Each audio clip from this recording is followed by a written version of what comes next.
Today, let's unbox my first pair of Off-Whites. This is my second pair of designer shoes. I have the Gucci Ace Supremes, but now I wanted to try my chances with the Off-Whites. So we got the Off-White box right here. Off-Whites were created by Virgil Abloh. Virgil died almost 2 years ago. He played a big part in fashion, and rest in peace to him.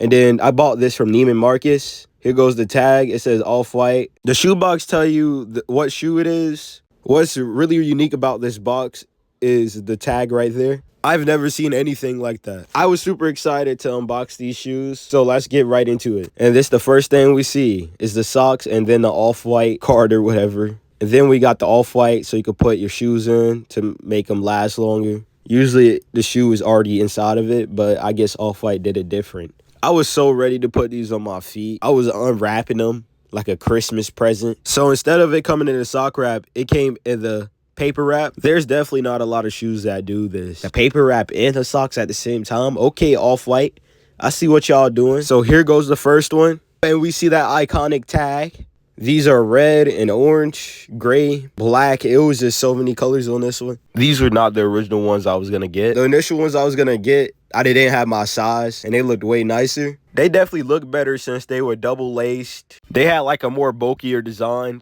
and made them look more like Lanvin curb sneakers. And I do really want a pair of Lanvins. Yo, these Off-White shoes are still pretty fire, but just not as good as the other ones. Hey, the Lanvin curb sneakers, I'm coming for you next. And just look at the shoelaces on the shoelaces. Ooh. I'm pretty sure all Off-White shoes come with the shoelace thing. And then we got the arrows. This is an actual Off-White shoe. Most people be seeing the Jordan ones, Jordan Off-Whites, all the collabs. This is the real deal. After reviewing the shoes and taking the paper out, this is what we found inside the shoe. You see the Off-White tag, and then it tells you the size of it. It says 42.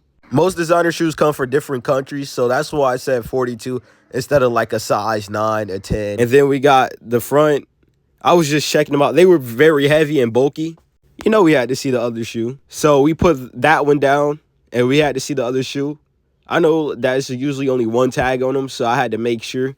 Because I never had a pair of Off-Whites, and this is only my second designer shoe. And I noticed that the bottom of them are more like a yellowish color than like a white, to give it that more designer look, I guess. Like you pay more money for it. That just makes it more authentic to me and more worth the money. This is the side-by-side comparison of the Off-Whites. Woo, these are the shoes on feet. I had the baggy pants on, the baggy Empires, and I was just checking them out. These were a really bulky shoe, like a skate shoe, and they looking pretty clean. Definitely with the baggies. Yo, as this is my first pair of Off-Whites, I was just surprised on how clean they looked on my feet. They're pretty comfortable. They have cushioning inside. I rate my first pair of Off-Whites an 8 out of 10.